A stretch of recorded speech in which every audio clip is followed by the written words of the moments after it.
To pray, so I want to have a closing prayer and just to go home.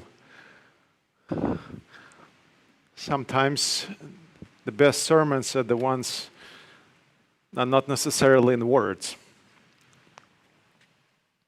Thank you, Brother G.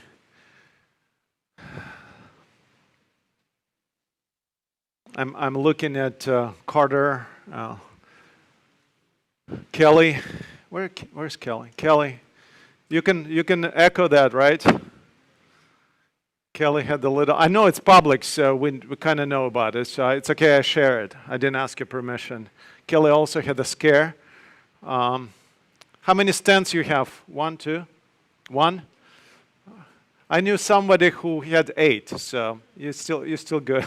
No, not like we want you to. But I appreciate you being here. It's a gorgeous day, and I feel like it's sort of overall the spirit's a little brighter around, and I'm grateful for all the faithful who've been together through all these difficult times. And I told our worship team this morning as we prayed that it probably looks like very soon we will be able to return back into the sanctuary. I'm praying about Easter, and if not, we'll see, but or maybe after Easter. So see how good Lord leads us through this process. Through the times of this seclusion and isolation, we've seen the best and unfortunately not so good showing up in the human nature.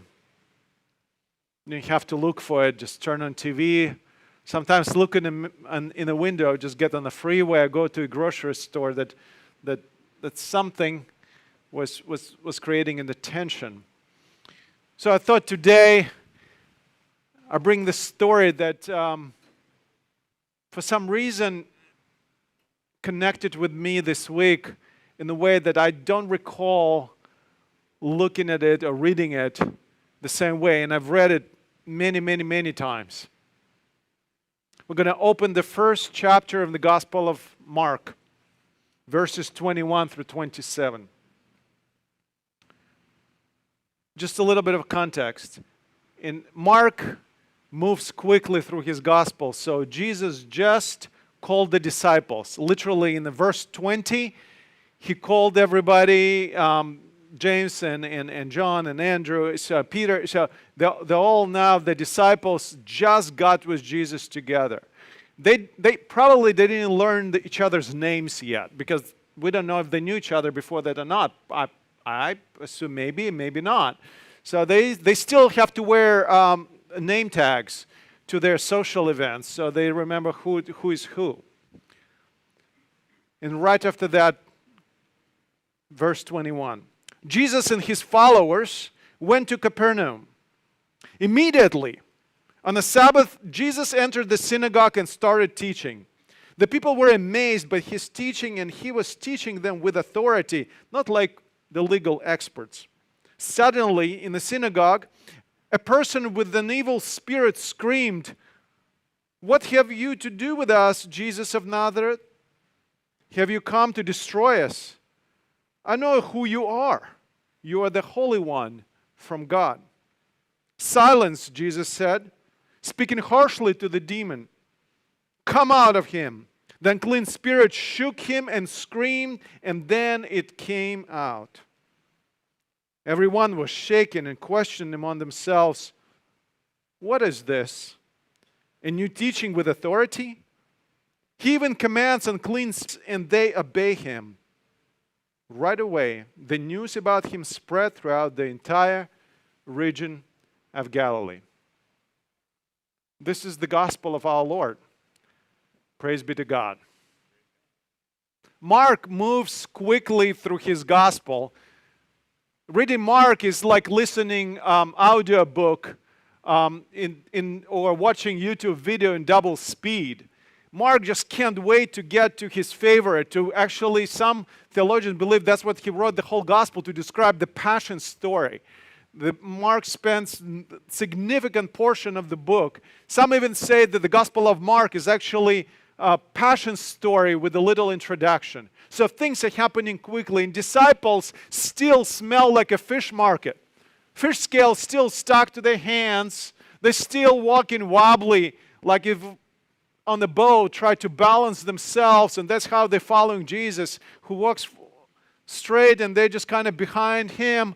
They're just learning, and they're still figuring out. They don't know who Jesus is yet. They just heard him speak with authority. And according to Mark, the very first thing, Jesus invites them to Capernaum. But did you notice this immediacy? Again, that's Mark. Immediately they went. This sense of something is happening quickly. Jesus did not want them to wait for long or to prepare or to give them a crash course in theology or oratory or public speech or seminars or how to win friends and influence people, or what's more popular today, how to get to yes. You hear a lot of self-help books and webinars, how to become successful, how to learn how to persuade. Jesus did none of that. The first thing he did, he invited them to take a different course. They haven't processed everything yet. I don't know if they're still realizing that that's what it's for them or not. They're still exploring. And he wants to take them, not philosophy, not theology, not sociology, not psychology. He wants them to, are you ready for this? He wants them to take the course that I don't even know I can pronounce it. I want to pronounce it in the 21st century because it sounds totally anachronistic. It's Demonology 101 with a required lab in exorcism. Right away, immediately. They immediately went quickly. It is so nice to finally get to this peaceful life with Jesus. We can leave behind the stress of daily work. We can leave behind all these things that were worries about the past. Now we are with Jesus in the church, and we can just sit down and relax and listen to him to speak to us. But Mark tells us that that's not how things happen. After immediately comes suddenly. When they were just prepared to change their lives for tranquility and peace, learn from a great sage who had been teaching with authority the wisdom that all the rabbis combined in Israel could not produce. People were lining up now to go. The classroom was packed. This is the kind of professor you want to listen to because he's going to teach you about wisdom. Immediately and then suddenly. Suddenly something happens that they did not see that coming. They did not expect this. They thought they left all the bad stuff behind them. In the quietness of a sermon, when a Holy One walks into the synagogue, the voice screams, "Why are you here?" This is a good question. Why are you here in worship? I'm not asking us just yet.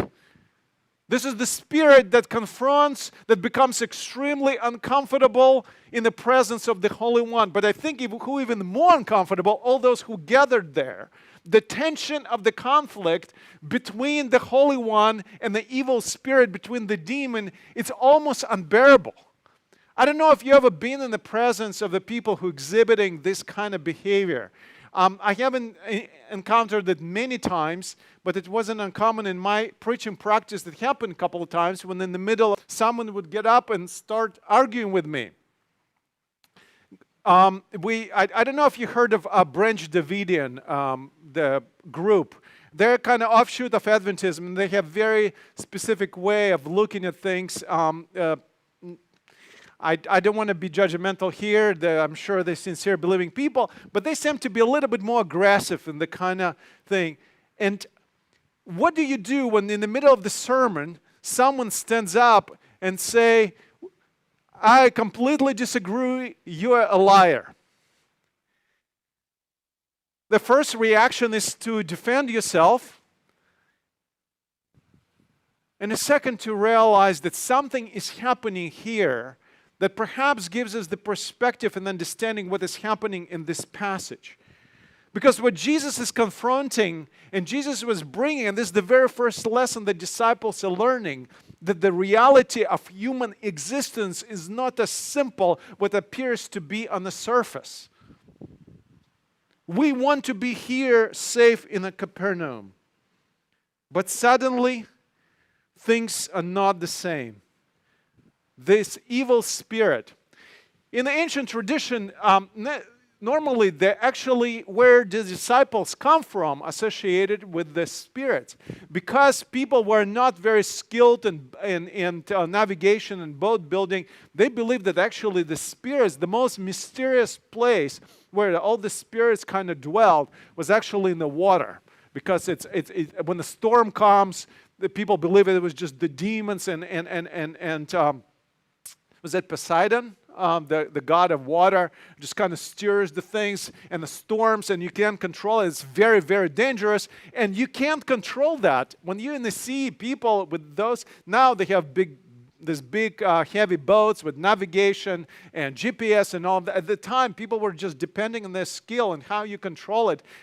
If you can see the stars and everything is so scary, so that it was the sea where the spirits were, and when they left, when they stepped off the boats, when they followed Jesus, they thought maybe they left all the spirits back in the sea. And now something is happening here. The reality of this non-human beings sharing life with us. For us sitting in the 21st century America, it sounds so strange and weird and unusual. But it's not, those of us who travel around the world or come from different cultures, you know that this is not something that is uncommon in different parts of the world. One of the missiologists, one of the famous missiologists of the 20th century, Paul Hebert, who spent a lot of time doing mission and studying mission work in India, he proposes that in many non-Western cultures, Western as an influenced by enlightenment, he proposes that in many non-Western cultures, the life consists of actually three basic layers. On top, there is a cosmic layer, and the cosmic layer has to do with the things that are divine in heaven. And there is a human layer, but the human layer not necessarily the layer that pertains only to human beings, but it's a sort of this horizontal layer of beings that are not nature. And there is the last layer, nature. Nature is all around, it's not necessarily on the bottom, but these three basic parts of the world, the cosmic, human, and nature. In the West, things are a little different. Because of the Enlightenment, because of the questioning and thoughts, and because of a raising up the role of the human being and questioning authority of the divine, cosmic level got pushed way up high. We heard of this quite popular belief system that was prevalent 17th, 18th, 19th century called Deism. In fact, many fathers of the United States were deists. Deists believed that there was God at some point of time, kind of started this whole universe, and then God steps back and watches what is happening without close interference with everything that is happening. That's Deism. God is being pushed higher and higher and further until to the point you are no longer even taking God into the picture. Some believe that this new age of atheism officially started with French astrophysicist Laplace, who presented his theory of the universe to Napoleon. And when Napoleon, I told you that story, I believe, then Napoleon asked him, well, the planets and the stars and the sun and all of that, but where is God in your theory? And Laplace famously said, I don't have a need for that hypothesis. Now God is not real. God is now only hypothesis. We keep pushing the cosmic layer higher and higher until we got to Nietzsche, who famous, another great philosopher, speaking about demons, as someone being struggling with demons in his life. He famously pronounced the phrase, God is dead and we killed him. I think what Nietzsche was referring us, and by the way, he is the son of a preacher, what he was referring to is now we push God so much up out of our ways that for all the practical reason, we might as well go on without acknowledging even God's presence. That's cosmic layer in the West. But what about the human in nature? Oh, we rely on science. We develop so much of science. We want to explore more and more and more. And as humans start entering science and entering nature, we become more and more comfortable because we're discovering a lot more and more, and we can explain a lot more. We can now tell how things, we can understand a lot of nature and how it works. And now we start realizing and enjoying that there's so much connection between humans and nature that humans are no longer anything but part of the nature.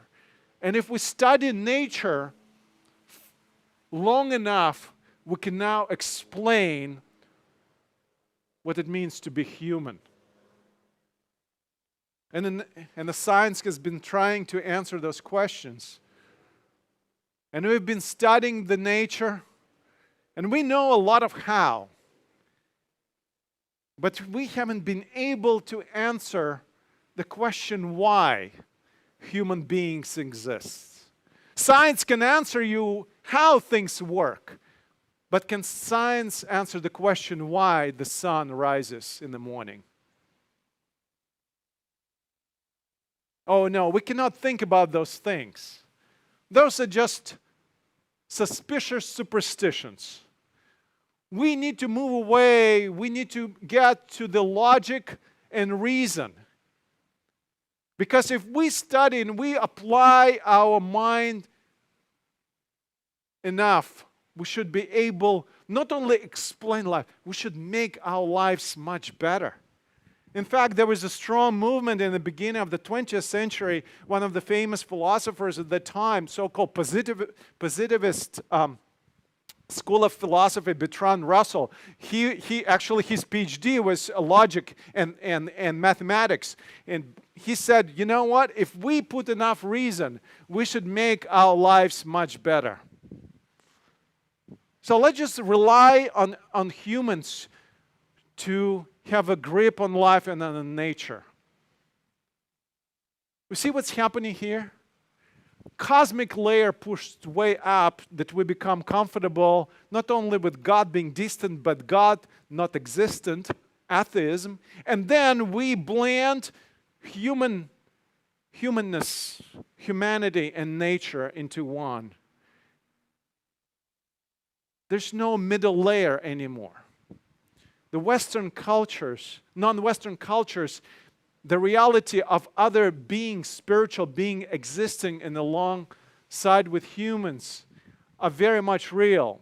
The spirits, it's not uncommon to believe that there are other entities that dwell in our houses. I'm not saying that I'm agreeing. I just the way people see the world, and we say, why should we go into this superstition stuff? Why, what Paul Hebert calls this excluded middle? Why is it important to pay attention to this? Why can we just move on and admit that it is science? And why should we believe in these spirits? I think we don't want to hear about the spirits. Not because there's no scientific proof of their existence, there's no scientific proof of their non-existence either. I think we don't like to hear them because we have no control over it. And people we just like us. If we don't control our lives, we don't have the grip on our lives, at least we would like to think that we do. Or at least that we have the potential of getting there one day. We want to believe ourselves that we can control our own lives. Humans can control our lives. If we put together, we put the society, if we make the society better, we can get a grip on life. If we improve education, if we fix this and fix this, we should be able to get life under control. The excluded middle becomes a very important part that seems to be so much missing. But it also makes its way not only in our societies and culture, educational systems, and everything that is happening, the way we do business. It also makes its way into our faith communities. More and more we start hearing, and it happened even in Christianity. As we push the cosmic layer up, Jesus became the role model and an exemplar, an ethical exemplar, someone you need to follow. Just be like Jesus. And everything that religion's supposed to do is just to show you how to behave. It takes that spiritual, takes this supernatural, it takes this metaphysical aspect. It pushes God out of the way. And again, everything is reduced to sort of the modeling of behavior. And the Bible becomes nothing just the list of book of rules, the manual to life, as some say. And you just do what it is. And eventually, this starting to take place in Christianity. And some of the theologians, even in the 20th century, and you hear these voices today, they would say, we need to even rewrite the Bible. Rudolf Bultmann was one of the famous proponents of that. Let's just take the Bible and take all the miracles out of the Bible. We don't. It's so distracting. We know it's not true. If you take all the miracles, if you take all the supernatural out of the Bible, what do you have left with? Just what to do and what not to do. Just a kind of glorified to-do list. That is, in itself, becomes a very dangerous proposition. Because it has, in a very subtle way, it says that the humans can fix themselves if they just apply enough effort. And we like this. And we want to come to church, and we want to worship, and we want to kind of massage our feelings and talk about. In a lot of sermons, I've been approached more than once, not in this church, but I'm approached more than once and say, why you talk so much about the Bible? I said, what do you want me to talk about? I said, give us 5 steps towards successful marriage. That's what other successful pastors do. You come to church and they basically glorify self-help list that you hear preached. How to fix your finances, how to improve relationship with your spouse, how to raise your children in a godly home, how to plan your future. And all of that is being, again, portrayed. And those are the good things to do, but they have a very subtle, dangerous thing. Somehow, you can program your own path to salvation. Somehow you can control, and not only control your own behavior, you can even build the church. If you do these 5 things, your church will grow. And those things are, you organize this, you put the signage everywhere so that it's explained. You just do this very specific pragmatic steps. This is what we expect from worship, to help us to get a little bit better, to comfort ourselves. We don't expect worship in our lives to turn our lives into worship. As in tabernacle worship. As in worship as Israelites knew that. Because in the tabernacle worship, we realize that there is the level, it's not just about learning and tweaking your behavior or learning 5 steps and 7 steps. In the tabernacle, on a daily basis, Israelites were facing the reality when the sin enters in the east, there is a Holy One in the west. And the worship was not about comforting the soul, but confronting the sin, confronting the evil. And you can't walk out of the tabernacle just kind of thinking, oh, well, I kind of did what I need to fix my life. You realize the depth and the reality that we have to deal with in everyday life. Holy One, why are you here? Why are you coming and messing up our lives? For how long the people in Capernaum and in that synagogue were worshiping without realizing that there was a demon in their midst? And I wonder that there was only one. Maybe there were others, and we know through the life of Jesus there were plenty others. That realm in the human lives is just beyond our abilities to recognize demonic presence. And sometimes we don't see evil. We don't see the demonic presence control because we're not conditioned to see it. Because we now rely on nature and science and explanation. We are not used to look at life. I know it sounds a little bit narrow-minded and superstitious, especially in the 21st century.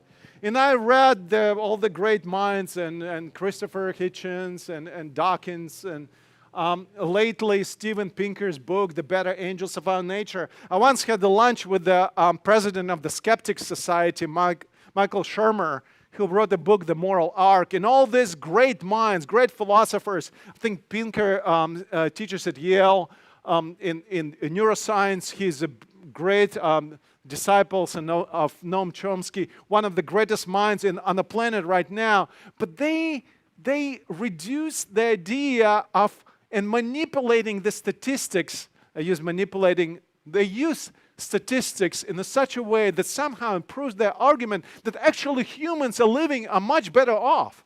Look, there are much fewer people die in wars. There are much better ways society created. There's much less violence domestically. We are much more advanced. We eliminating slavery. We're eliminating this, and that. And on the surface, it sounds exactly that. But I think that the question that is important when we think about these three layers and not the ability to see something is not necessarily to see evil on the outside.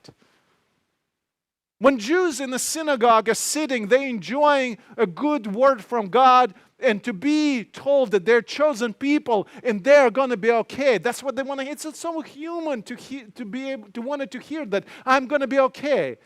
I'm not the worst. Evil spirits? No, that's not for us. Evil spirits is for those, filthy Samaritans, to those pig-eating pagans. It's somewhere, it's outside. Here, we're in the promised land. We're okay. Until we face the Holy One. Until Jesus comes in and exposes all of this. It doesn't expose on the outside. It exposes inside. And now I am standing there, and the light that comes from Him makes me to go and to check our nature. And maybe on the surface, we do have better societies and less people die in the wars and less violence, even though it depends what part of the world, and people would argue with that. But overall, maybe. But the human nature still remains, is rather confusing, if not out a shady place. Why are you here, the Holy One? We're much better without you. The demons of shame and guilt, the demons of narcissism and selfishness, the demons of greed and bigotry, demons of power-mongering, self-serving lust, the demons of jealousy and hate are crying out. We don't want Jesus in our lives. And if I hear today such a radical claims to remove the prayers from the schools, to stop talking about God, and it's all about the freedom that we need. You should not impose your religious views on me. And this is a good explanations on this, and some of it I would probably agree, at least I would debate and listen to. But I wonder that behind all of this, There's a simple reason. We don't want Jesus to our lives because we don't want to acknowledge to ourselves that we don't have the grip on ourselves, and the stuff inside of us is so complex and dark that we don't even want to go there. Maybe that is why the voice that screams in the midst of worshipers in the promised land, why I hear the Holy One. Those are not demons, somebody might say. This is just the human nature.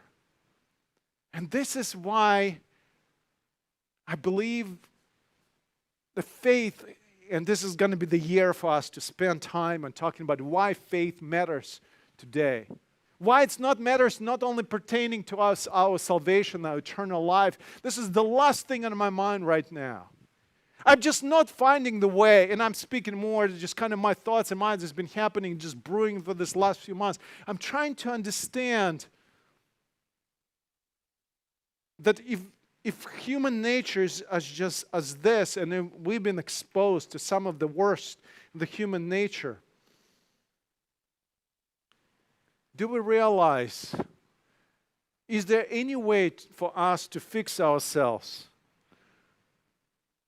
And if we say this is just human nature, aren't we giving ourselves a pass to say, well, I messed up, you messed up, we messed up, we're just going to be messed up people. Let me just accept our messed up stuff.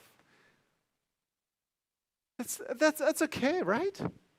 We can just go on, head home, take out lunch, and just say, well, it's just the way of life.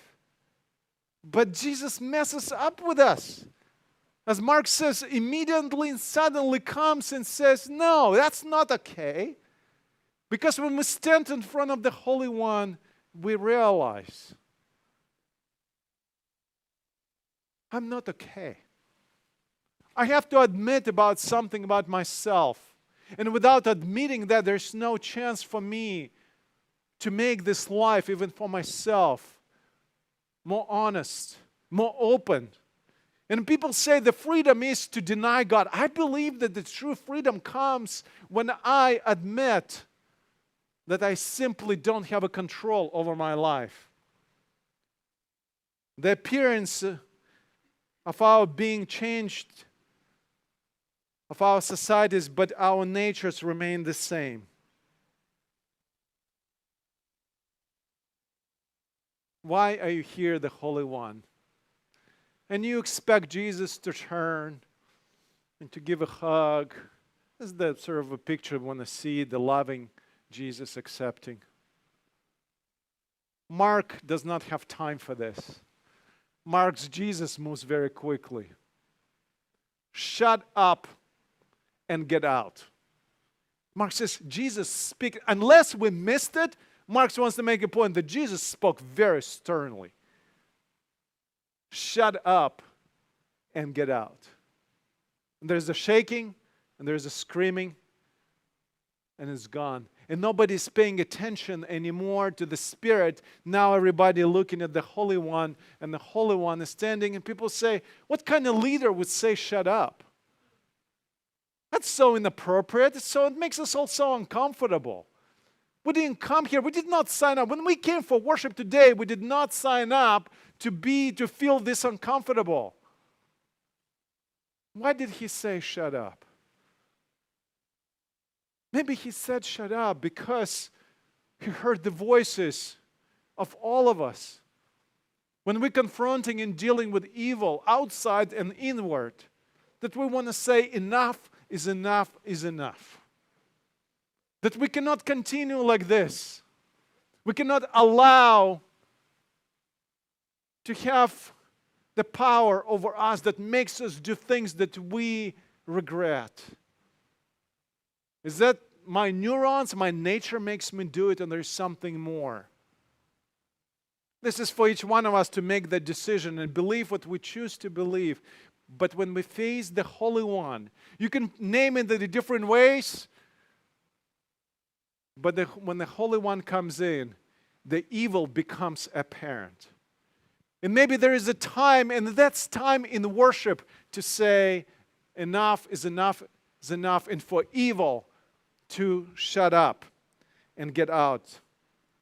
The first lesson that Jesus taught to his disciple was not mastering public speech, mastering philosophy, mastering psychology, or social science, or sociology. It is confronting unclean, evil spirit, confronting demons. Demons of hate, demons of deception, demon of discrimination, demon of racism, demon of injustice.